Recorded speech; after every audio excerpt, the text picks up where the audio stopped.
Hi guys, I'm 𝐉𝐻, and quick scripture, John 13:19. I am telling you now before it happens, so that when it comes to pass, you will believe that I am He. That's from Jesus. John 14:29. And now I have told you before it come to pass, that when it comes to pass, ye might believe. And a lot of people don't want to see this, but Donald J. Trump is against abortions after 20 weeks, only after 20 weeks and not before. And he is for the injections that have that, stuff in it. You wonder why he is not against it, against abortion 20 weeks or before. All you have to do is go to the Washington, D.C. website, look it up. And it's all, the information is up and down my timeline.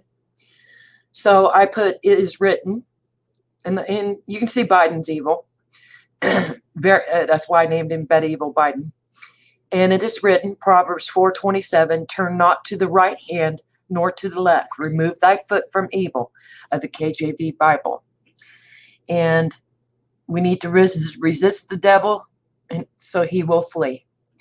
For we wrestle not against flesh and blood, but against principalities, against powers, against the rulers of the darkness of this world, against spiritual wickedness in high places. So that is the scriptures I wanted to share. And if you're chatting in here or commenting under my timeline, or we're at 3 places right now. We're on the YouTube channel live. We're at Times and Science Facebook page, and also on my timeline. So the first thing I want to show you guys is the World Health Organization's information. This is the World Health Organization's website. I'm going to include the link,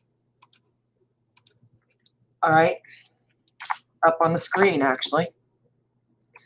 So you know it's legit. https://www.int/health-topics/coronavirus tab-tab_1. I'll leave that up for a minute, but I'm going to read what they have on here. Here is their overview on the corona disease, COVID-19, an infectious disease caused by a newly discovered coronavirus. It says most people infected with the coronavirus will experience mild to moderate respiratory illness. And then it goes on and can recover without requiring treatment. Older people and those with underlying medical conditions like cardiovascular disease, diabetes, chronic respiratory disease, and cancer are more likely to develop the serious illness. Now, this is what they want people to know. The best way to prevent slow down transmission is to be well informed of COVID-19 disease, it causes, and how it spreads. Protect yourselves and others. Now they get down here, protect yourself, advice for the public, mythbusters, questions and answers, situations reports, and all information on the COVID-19 outbreak. They have here considerations for implementing and adjusting public health. So I'm going to see if I can't get that public health. Yeah, it went to it. Now, a lot of people are not aware of this. So I'm going to give the link on this one, which you're looking up on the screen right now. Take off the other one. So here's the new link to what you're looking at now, the new title from the World Health Organization. And the reason why I'm bringing it up is with good reason. It says considerations for implementing and adjusting public health and social measures in context with COVID-19. This is their interim so-called guidance. It says this document is an update on the interim guidance published on April the 16th, 2020. But it was just put up on November the 23rd. And it is, if I download it, I wouldn't be able to show you it anyway. So that's the reason why I went ahead and gave everybody the link on screen if you got time. It's you can even see it on the first page. They'll give you a link already. You just click it. But the name of it, of the page, through the World Health Organization, is the considerations for implementing and adjusting public health social measures in context of the COVID-19. Okay? It says critical preparedness, readiness, and response. The WHO team, headquarters, HK, number of pages 13. And as you know, if you can see the stuff down here, you have the 2009 minus sign, lowercase n, capital C, lowercase o, and capital V. It's their measures. And believe me, you want to read it. I'm going to go to the back button. And like I said, this is all on the first page. Okay. And another thing you might want to take in consideration of reading is down here on their global equitable access to COVID-19 vaccinations estimated to generate economic benefits of at least US $153 billion in 2020-21. The US $466 billion by 2025 in 10 major economies, according to new report of Eurasia Group.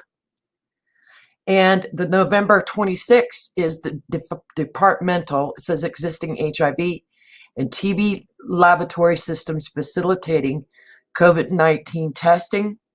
This is their statements. And a joint statement on data protection and privacy in the COVID-19 response. Then November the 13th from the departmental news over, hopefully I'm showing us, yes, I am. Over $2 billion raised for support of equitable access to COVID vaccines, with additional US $5 billion needed in 2021. Now, again, if you saw this first one, this is the one that's dated on December the 3rd, and I'm going to click it. And again, that's global equitable access to COVID-19 vaccines estimated to generate economic benefits at least US $153 billion in 2020. 2021, US $466 billion by 2025. People are wondering why I bring it up.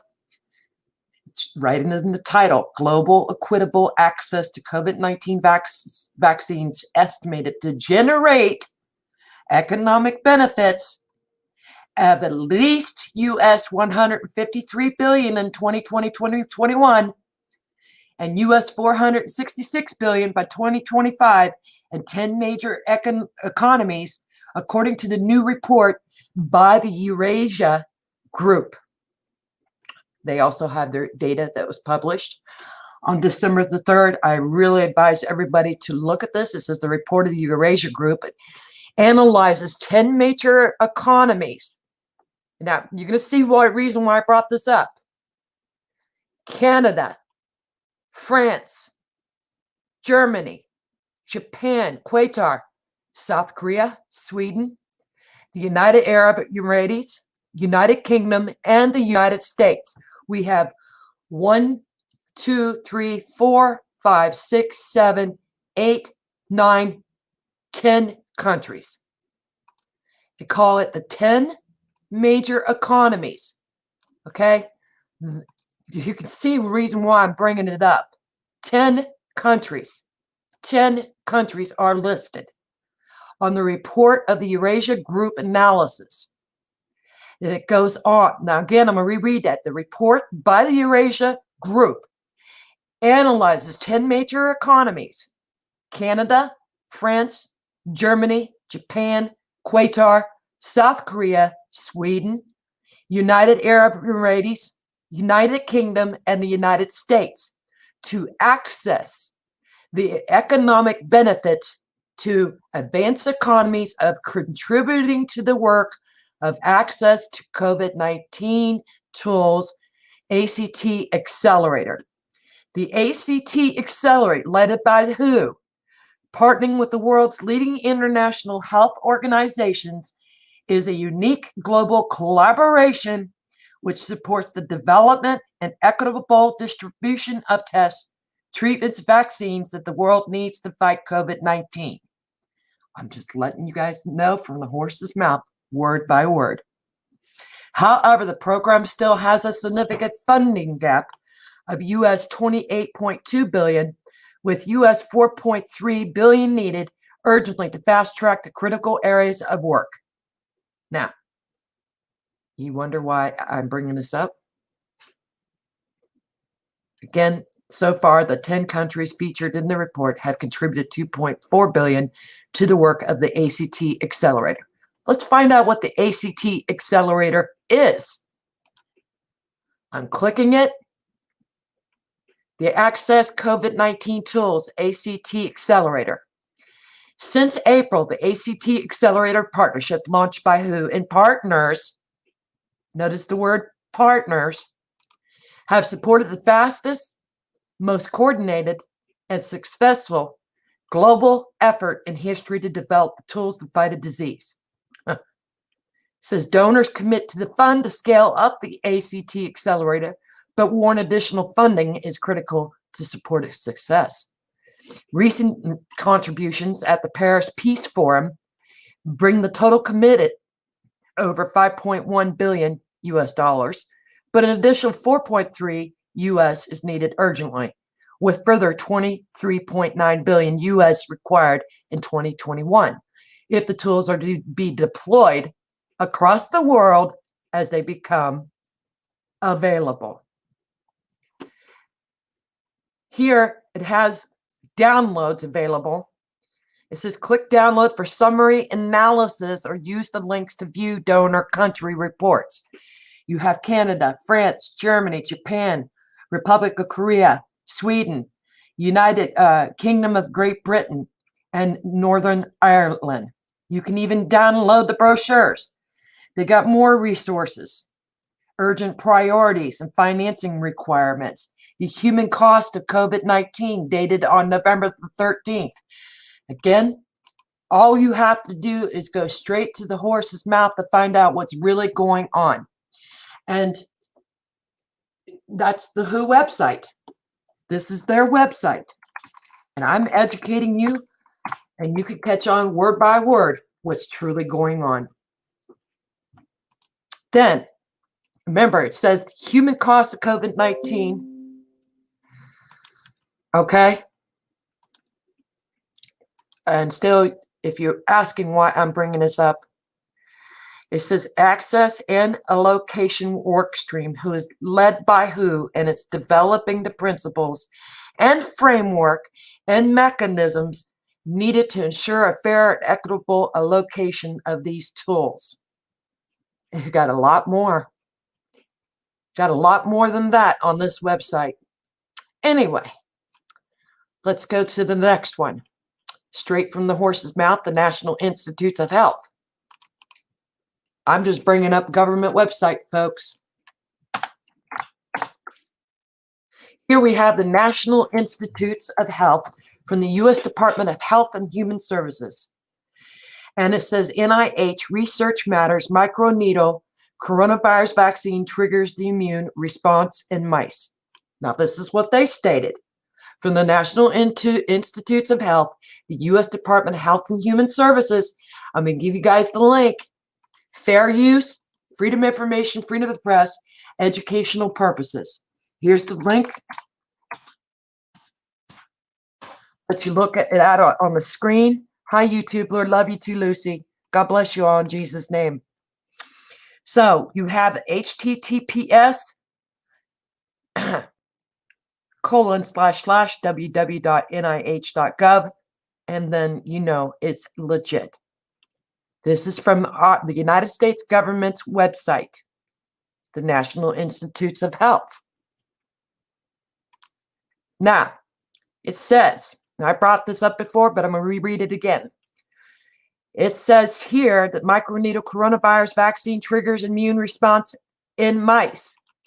At a glance, when delivered to mice using microneedles, an experimental vaccine for COVID-19 cause antibody production against the disease within 2 weeks. Long-term results from the animal experiments are pending, but the researchers have begun the process of obtaining permission for human clinical trials. It says, on March 11th, 2020, the World Health Organization, note the word World Health Organization, designated COVID-19 the disease caused by the novel coronavirus SARS-CoV-2, the international pandemic. Then it goes on. By April 6th, the disease had infected over million people around the world. More than 70,000 have died. The treatments of the vaccines for COVID-19 are urgently needed to reverse the tides of the pandemic.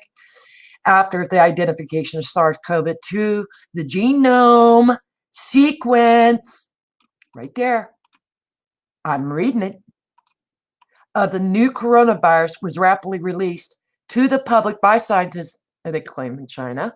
Several weeks later, NIH-funded scientists produced a detailed picture of part of the virus called the spike protein that allows it to infect human cells. The spike protein is currently the target of several vaccine development efforts. Researchers led by Doctors Luis Fallow Jr. and Andrea Gambado from the University of Pittsburgh have been working to develop vaccines for the coronavirus, including one that causes Middle East respiratory system MERS. I'm just reading it word by word. So you know that this, again, is from the National Institutes of Health, U.S. Department of Human and Health Services. Now, next up, I'm going to bring up the University of Connecticut. And people are going to ask why. I'm going to read why.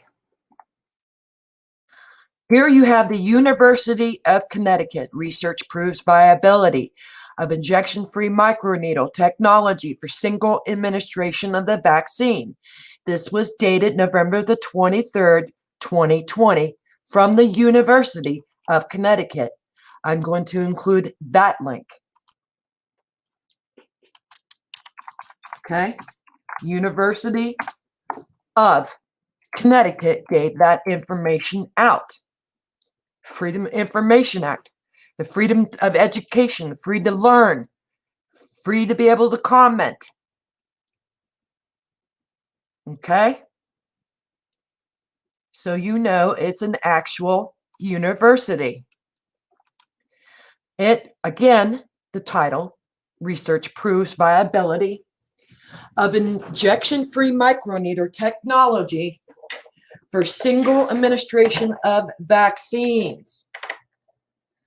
So I wanted to get this information out to you guys, that it's all over the internet, including the university websites who are linked with the World Health Organization. A single-use self-administrated microneedle technology developed by UConn facility to provide immunization against infections, diseases have recently been validated by preclinical research trials. Recently published in the Nature Biomedical Engineering, the development and preclinical testing of the microneedle patches was reported by UConn researchers in the lab of Thone, whatever that word is, assistant professor of the Departments of Mechanical Engineering and Biomedical Engineering. The concept of a single injection vaccine, which is recognized as a preferable vaccination approach by the World Health Organization. Okay? I did my research, and the University of Connecticut is validated by the World Health Organization, so I'm just bringing up their information. The concept of a single injection vaccine, which is recognized as a preferable vaccination approach by the World Health Organization, WHO, has been investigated for many years. Previous efforts to create such a single injection vaccine included technology called seal stamp ed assembly at polymer layer, developed in 2017 by Nguyen, and to create a single injection vaccine microparticles right here, which can deliver vaccines after several defined periods and simulating multiple bolus injections. You see that? They have even a picture illustration. However, these microneedles require a large needle for the injection. Additionally, there is also a limited number of particles that can be loaded in the needle, and et cetera, et cetera. So, I gave you the link. It even goes on as detailed as the nature of biomedical engineering to overcome these problems. What's his name's lab in Connecticut developed a microneedle skin patch which only requires a single administration to perform exactly the same programmable delayed release of vaccine. Notice it says programmable delayed release of vaccine as that obtained from the seal microparticles. You understand? I'm going to get back on the screen, say hello to everybody. I'm not trying to ignore anybody. I'm here to educate you. And if anybody says, oh, well, that's not on the WHO website, well, the University of Connecticut is listed on the WHO website. So is the National Institutes of Health from the U.S. Department of Health and Human Services. All listed, all collaborated together on the World Health Organization website. This is their information. I'm merely educating people, letting the straight from the horse's mouth, their information. Okay? I'll be looking up the other part later, YouTuber, but I have to do it through the government, or these videos are not acceptable to be on YouTube or on Facebook. They take them down. So that is the quick information I wanted to share, as quick as I could, the best I could, to know that all three of those links that I shared are from the horse's mouth. And I will do other videos later. I just want to merely get that little bit of information out because it was important. Again, if you just came on here, I'll go by it real quick. What you're seeing up on the screen again is the University of Connecticut, UConn Today. Research proves viability of injection-free microneedle technology for single-use administration of vaccines. This was dated November the 23rd.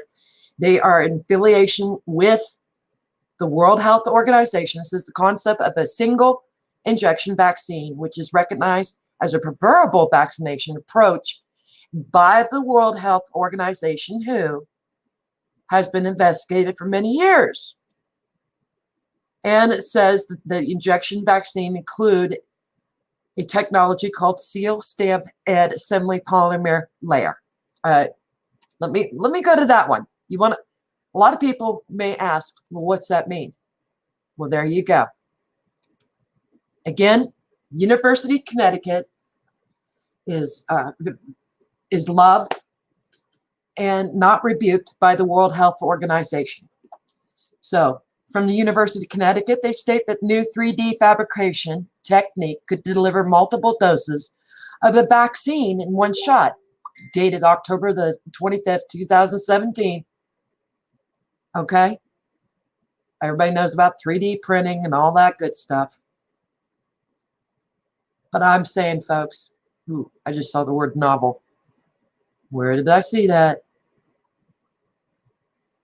Here you go. Details of the novel technique appear online in September 14th issue of Science. Langer, the David H. Nock Institute professor at MIT. Now, you can see what they stated here. And this is the way you got to look stuff up, sadly. Okay? But they are approved by the World Health Organization, the University of Connecticut. Just so you know, about the what? Research proves the viability of injection-free microneedle technology for single-use administration of vaccines. I went searching on the World Health Organization for this information, and I found it. And I figured I'd bring it up to you guys. Now, I hope it helps. I can only do a short video right now because the husband's going to be needing me to unload his vehicle. He got his van slightly working. So I'm going to say hi to everybody in the chat. Hi, Jenny Ho. Hi, born again. Yeah, it is baffling. Born again. Jenny says, hi, YouTuber. Born again says, no, I won't. They say with anger sigh.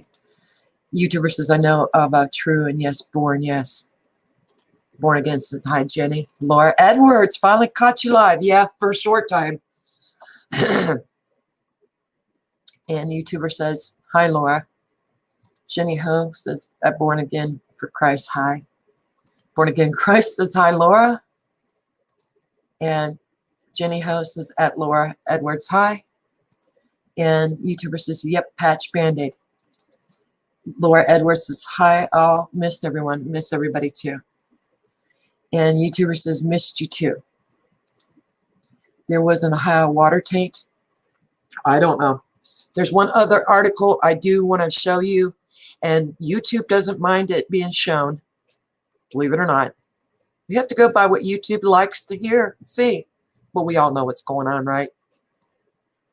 So, world, I have to go to my timeline to get to it. So, I'm going to bring that link up. It's loading. Here's another one from MSN.com. And remember that YouTube loves MSN.com.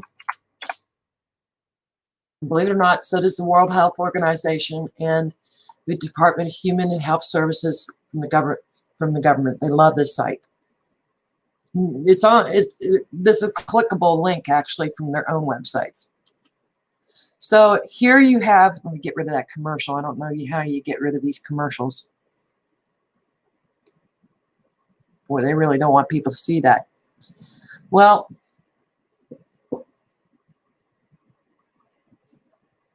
isn't that a shame? I can't get rid of the commercial. Well, I'm just going to read it. Would you be willing to get a COVID vaccine in exchange for a $1,500 stimulus check? How one bold proposal would work. And this information was given out 5 hours ago. So I'm going to give you the link. This is straight from MSN. This is what their statements are. MSN stated this. Let me get it back up on the screen. Would you be willing to get a COVID vaccine in exchange for a $1,500 stimulus check? How one bold proposal would work. I mean, seriously? And it says, Americans are eager for a one-time stimulus check while the U.S. government is working to get COVID-19 vaccinations to American public. Now one proposal from former Congressman John Delaney aims to help both sides by providing stimulus check in exchange for getting vaccinated. This is from Microsoft News. Okay? The goal to reach 75% vaccination rate faster which could save both lives and the U.S. economy. So now you know what's going on about that. Let me get back up on the screen. Are you shocked? Are you shocked what's going on? Straight from the horse's mouth. I didn't need to insinuate or come up with an idea. I proved it for you guys as best as I could. And there's a lot more to share later on. I have to get off here.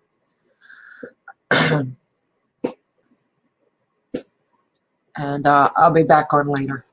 And remember to keep looking up for our redemption draweth nigh. Jesus is the way, the truth, and life. Are you sharing the truth? God bless you all.